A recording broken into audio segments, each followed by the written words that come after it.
Hello everyone, my self चंदन प्रसाद। आज के इस सेशन में आप सबका स्वागत है।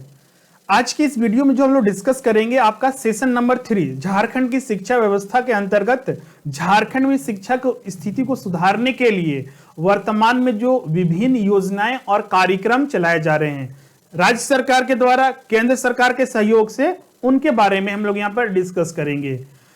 2 सेशन हमने आपके साथ डिस्कस किया था शिक्षा व्यवस्था से संबंधित, जिसमें कि पहले सेशन जो था आपका जो परिस्थितियां हैं झारखंड में और जो कमियां थी उसके बारे में हमने डिस्कस किया था। दूसरे सेशन में जो भी उच्च शिक्षा को बढ़ावा देने के लिए जितने भी शिक्षण संस्थान थे उनके बारे में डिस्कस किया था। अगर नहीं देखे हैं उन्हें तो जरूर देखिएगा, उसका लिंक भी आपका डिस्क्रिप्शन में दिया हुआ है, अलग से प्लेलिस्ट भी इसका बना हुआ है। आज जो हम लोग डिस्कस करेंगे सेशन नंबर 3 विभिन्न योजनाएं एवं कार्यक्रम झारखंड में शिक्षा व्यवस्था से संबंधित जो वर्तमान में किए गए प्रयास हैं। तो चलिए हम लोग स्टार्ट करते हैं, जिसमें कि आपका फर्स्ट है आपका मुख्यमंत्री विद्या लक्ष्मी उच्च शिक्षा प्रोत्साहन योजना। इस योजना के बारे में हम समझते हैं। हर योजना जो आपके साथ हम डिस्कस करते हैं या फिर जो भी आप स्टडी करते हैं तो कुछ चीजों पर ज्यादा फोकस करना पड़ता है। जब भी किसी परियोजना, योजना, स्कीम या फिर सरकारी योजना के बारे में स्टडी करते हैं तो उसमें इस योजना को प्रारंभ कब किया गया था, किस उद्देश्य से, और उसका आखिर उससे बेनिफिट कितने लोगों को मिलेगा, क्या उसका टारगेट रखा गया है, लक्ष्य क्या रखा गया है, ये सारे चीज आपको पता होना चाहिए। तो आपको पीटी में भी आपको काम देगा और मेंस में भी लिखने में काम देगा। उसी प्रकार यहां पर देखिएगा मुख्यमंत्री विद्या लक्ष्मी उच्च शिक्षा प्रोत्साहन योजना का जो घोषणा किया गया था, मुख्यमंत्री जो पूर्व मुख्यमंत्री थे रघुवर दास, जो कि उस समय के वित्त मंत्री भी थे, 2019-20 के बजट में इसकी घोषणा की गई थी। वास्तव में उस समय 2 योजनाएं प्रारंभ की गई थी। मुख्यमंत्री मेधा छात्रवृत्ति योजना, जिसे आगे की स्लाइड में हम डिस्कस करेंगे। अभी जो हम लोग इस पर फोकस कर रहे हैं मुख्यमंत्री विद्या लक्ष्मी उच्च शिक्षा प्रोत्साहन योजना। इस योजना के माध्यम से जो भी छात्राएं, ये स्पेशली छात्राओं के लिए, गर्ल्स के लिए ये सिर्फ योजना था, उन्हीं के बेनिफिट के लिए इस योजना को प्रारंभ किया गया था। जो भी माध्यमिक और एवं उच्चतर माध्यमिक कक्षा में नामांकन के लिए इस योजना से माध्यम से उन्हें आर्थिक सहायता दी जाती और उन्हें आगे बढ़ने में प्रोत्साहित किया जाता। इसमें आपका लक्ष्य रखा गया था कक्षा 8 में अध्ययनरत 84,800 छात्राओं का प्रतियोगिता परीक्षा के आधार पर चयन कर उन्हें प्रोत्साहन राशि के रूप में 6,000 रुपए का भुगतान किया जाएगा। तो इस योजना का उद्देश्य कब ये प्रारंभ हुआ था और ये सारी चीजें आपको हमने यहाँ पर प्रेजेंट किया है। एक इसमें देखिएगा ऐड किया हुआ है, इसी में आपका एक, चूंकि ये बजट लाया गया था तो बजट में बहुत सारी घोषणाएं होती है, तो इसी में एक और बजट में घोषणा किया गया था कि झारखंड में साक्षर भारत योजना को लागू किया जाएगा 2019-20 में। इसको भी आप नोट कर लीजिएगा, स्पेसिफिक, क्लियर है।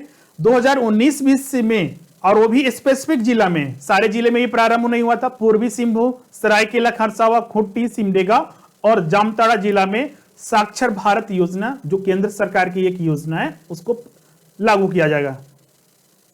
हमने बताया था कि अभी जो हमने जो डिस्कस किया था उसमें वित्त वर्ष में 2 योजनाओं को प्रारंभ किया गया था। इसमें एक ये भी था आपका मुख्यमंत्री मेधा छात्रवृत्ति योजना। अब ये है क्या चीज? पहले छात्रवृत्ति के रूप में 2 योजनाएं चल रही थी। जो पूर्व मुख्यमंत्री है रघुवर दास ने जो पूर्व में चल रही 2 योजनाओं, जो 2 छात्रवृत्ति योजना था, मेधा छात्रवृत्ति योजना और दूसरा था आपका निर्धनता सह मेधा छात्रवृत्ति योजना। इन दोनों को खत्म करके उसकी जगह पर एक नई योजना लाई गई थी, मुख्यमंत्री मेधा छात्रवृत्ति योजना। उसको कैबिनेट के द्वारा मुहर भी लग चुका है और वो लागू भी है। अब इसके तहत क्या बेनिफिट मिलेगा?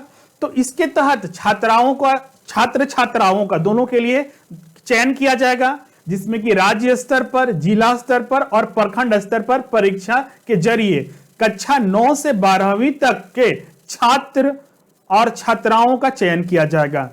जिसमें कि आपका अगर राज्य स्तर पर आप लेवल पर जो भी छात्र छात्राएं सेलेक्ट होते हैं, चयन किया जाता है, तो उन्हें 12,000 रुपए, जिला स्तर पर 6,000 रुपए और प्रखंड स्तर पर 3,000 छात्रवृत्ति दी जाएगी।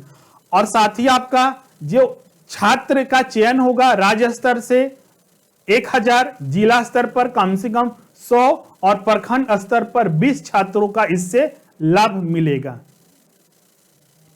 नेक्स्ट जो हम लोग यहां पर डिस्कस करेंगे एकलव्य विद्यालय के बारे में। बहुत बार नाम भी सुने होंगे एकलव्य विद्यालय, एकलव्य मॉडल आवासीय विद्यालय। ये है क्या चीज?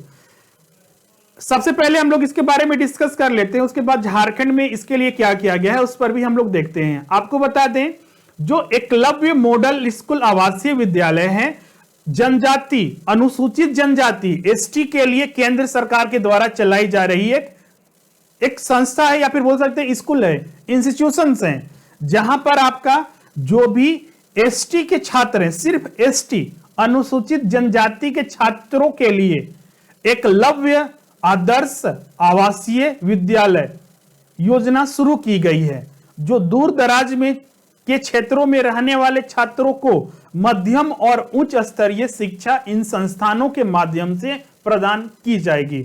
मध्यम और उच्च स्तरीय शिक्षा इस एकलव्य मॉडल स्कूल से दिया जाएगा एसटी छात्रों के लिए, अनुसूचित जनजाति के लिए, और जो प्रारंभ किया गया है जनजातीय मामले मंत्रालय के द्वारा। योजना अनुसूचित जनजाति के छात्रों के लिए, छात्र छात्राओं के लाभकारी होगा, और साथ ही आपका जो भी इससे संबंधित आप डिटेल है, बहुत सारे एडमिशन के लिए इसमें खोजते हैं तो उसके डिटेल आपको वेबसाइट पर मिल जाएंगे, वहां पर आप देख सकते हैं। अब बात करते हैं झारखंड में इसमें हाल में क्या चीज लाया गया है। तो हाल ही में जो जनजातीय केंद्रीय जनजातीय मंत्री हैं जो अर्जुन मुंडा है केंद्र सरकार में, जो झारखंड के ही हैं, तो उनके द्वारा घोषणा किया गया था कि आने वाले दिनों में झारखंड के 13 जिलों में 69 एकलव्य विद्यालय, 69 एकलव्य विद्यालय खोले जाने की घोषणा की गई है। अनुसूचित जनजाति के विद्यार्थियों को शहरी की तरह ही गांव में भी गुणवत्ता की शिक्षा मिल सके, इसके लिए एकलव्य विद्यालय खोला जाएगा, और उसके लिए यहां पर केंद्र सरकार के विशेष प्राथमिकता मिलता है। इन विद्यालयों में उन्हें राशि मिलती है, और उनके आधार पर यहां पर 69 एकलव्य विद्यालय खोले जाएंगे, जिससे कि झारखंड के अनुसूचित जनजाति के छात्रों को इससे लाभ मिलेगा। नेक्स्ट हम लोग डिस्कस करेंगे प्रोजेक्ट 7E, या फिर इसे हम लोग बोलते हैं HATHE। यह आपका केंद्र सरकार और राज्य सरकार के साथ मिलकर यह चलाई जा रही परियोजना है। आपको याद होगा नीति आयोग जो हमारे प्लानिंग कमीशन के बाद योजना आयोग के स्थान पर नीति आयोग बनाया गया था, जिसमें कि जो भी आने वाले दिनों में जो भी योजनाएं हैं भारत के, वो सारे के सारे नीति आयोग के हाथों में होता है, उसी के आधार पर तय किया जाता है। तो नीति आयोग के द्वारा 3 राज्यों का चयन किया गया। इस योजना के बारे में हम बता रहे हैं, प्रोजेक्ट के बारे में, तो उसके तहत यहां पर नीति आयोग ने 3 राज्यों का चयन किया, जिसमें कि एक झारखंड भी है, मध्य प्रदेश है और उड़ीसा है।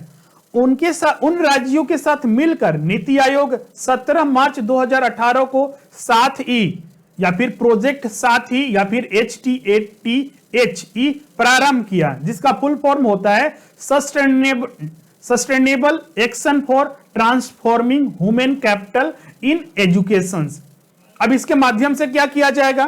तो इसके माध्यम से शिक्षा का एक नया मॉडल विकसित किया जाएगा, जिसके सहायता से जो आपका राज्य सरकार है, जैसे कि हम झारखंड का बात करते हैं, 3 राज्यों का इसमें शामिल किया गया है, हम झारखंड का बात करते हैं, तो 7E प्रोजेक्ट में नीति आयोग, झारखंड राज्य और बीसीसी के सहयोग से यह काम कर रहा है, ताकि झारखंड में शिक्षा पर एक मॉडल राज्य के रूप में विकसित किया जा सके।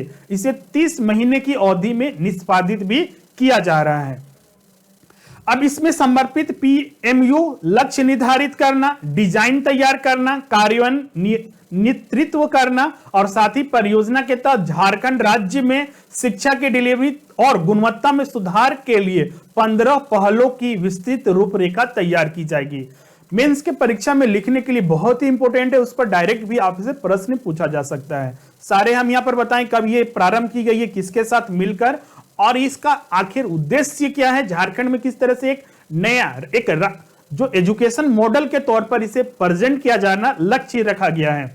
झारखंड में 19 जिलों की पहचान नीति आयोग द्वारा आकांक्षी जिलों के रूप में की गई है। इन जिलों को संक्रमण दर, जो आपका ट्रांजिशन रेट्स है, सीखने की परिणामों, जो लर्निंग कैपेसिटी है, और PTR सहित 8 शैक्षणिक मापदंडों पर नजर रखी जाएगी, और साथ ही आपका HATHE के तहत 3 प्रमुख पहल की गई है, जिसमें स्कूल का पुनर्गठन, ई विद्या वाहिनी और ज्ञान सेतु, इन तीनों चीजों पर फोकस किया जाएगा। आपको बता दें, साथ ही जो प्रोजेक्ट है आपका 18 से 20 के बीच में इसे क्रियान्वयन किया गया है। इसमें आपका नीति आयोग ने मई 2017 में सभी राज्यों को पत्र लिखकर राज्यों के स्वास्थ्य और शिक्षा क्षेत्र में सुधार करने के लिए सहायता पेश की गई थी। 16 राज्यों ने इसके पक्ष में उत्तर दिया था, जिसके बाद से मानव संसाधन मंत्रालय के साथ प्रेजेंटेशन और परामर्श के बाद कार्यान्वयन में 3 राज्यों में इसे लागू किया गया। सारे राज्यों को लेटर भेजा गया था कि जुड़िए इस प्रोजेक्ट से, लेकिन उसके बाद जो उनका उत्तर दिया गया, 16 राज्यों ने इस पक्ष में उत्तर दिया। उसके बाद जो मानव संसाधन मंत्रालय HRD मिनिस्ट्री, उनके बाद परामर्श लिया गया नीति आयोग के द्वारा और 3 राज्यों का चयन हुआ, जिसमें कि हमारा झारखंड राज्य भी, मध्य प्रदेश और उड़ीसा को चुना गया। इस तरह मानव पूंजी शिक्षा में परिवर्तन के लिए ये आपका HTS प्रोजेक्ट का जन्म हुआ है। नेक्स्ट हम लोग जो डिस्कस करेंगे आपका ज्ञानोदय योजना। ये ज्ञानोदय योजना है क्या चीज? तो जब ये पूर्व मुख्यमंत्री थे रघुवर दास, उनके द्वारा ही इस योजना का प्रारंभ किया गया था। इस योजना के तहत जो टीचर्स हैं, सरकारी जो शिक्षक हैं, उन्हें टैबलेट दिया जाएगा। टैबलेट दिया जाएगा जिससे कि वो डिजिटल, मतलब कि वो कहीं भी पर भी रहे, आप उसके माध्यम से आप शिक्षा, आपका बंद नहीं रहेगा, आप शिक्षा प्रदान छात्रों को कर सकते हैं।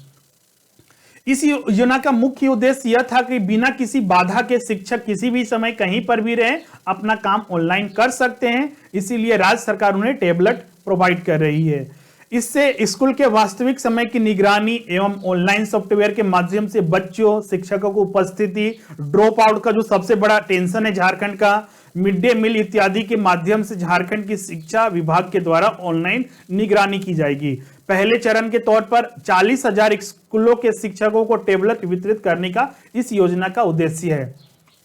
लेकिन इस योजना में थोड़े चेंजेस भी आया है। जब ये सरकार जब नहीं आई थी, तो चूंकि इस टैबलेट में बहुत सारी चीजें थी जो पिछले सरकार के तहत उसमें बहुत सारी इंफॉर्मेशन दिया गया था, तो इसमें कुछ थोड़ा चेंजेस भी किया गया है। उसके अपडेट के साथ हम और भी चीजें लाएंगे, आपके सामने प्रेजेंट करेंगे। तो आज आप देख सकते हैं यहाँ पर जो हमने डिस्कस किया हुआ है, उसमें आपका बहुत सारी चीजें हमने डिस्कस किया है, जिससे आप यहाँ पर जरूर उसके अच्छे से ध्यान रखिएगा और एग्जाम के लिए यूटिलाइज कीजिएगा। और भी बहुत सारे वर्तमान सरकार के द्वारा चलाई जा रही योजना है, जिसे हम लोग एक एक करके और भी सेशंस के माध्यम से डिस्कस करेंगे। आज में बस इतना ही, मिलते हैं नेक्स्ट सेशन में और भी चीजों को वहां पर डिस्कस करेंगे। तो थैंक यू एवरीवन, और अगर वीडियो आपको अच्छा लगता है तो उसे जरूर लाइक कीजिएगा, अपना वैल्यूएबल कमेंट जरूर दीजिएगा। नेक्स्ट सेशन में हम लोग पार्ट 2 इसी का डिस्कस करेंगे। झारखंड में शिक्षा व्यवस्था को सुधारने के लिए वर्तमान में जो किए गए प्रयास है उस पर ही डिस्कस करेंगे। थैंक यू एवरीवन, मिलते हैं नेक्स्ट वीडियो में।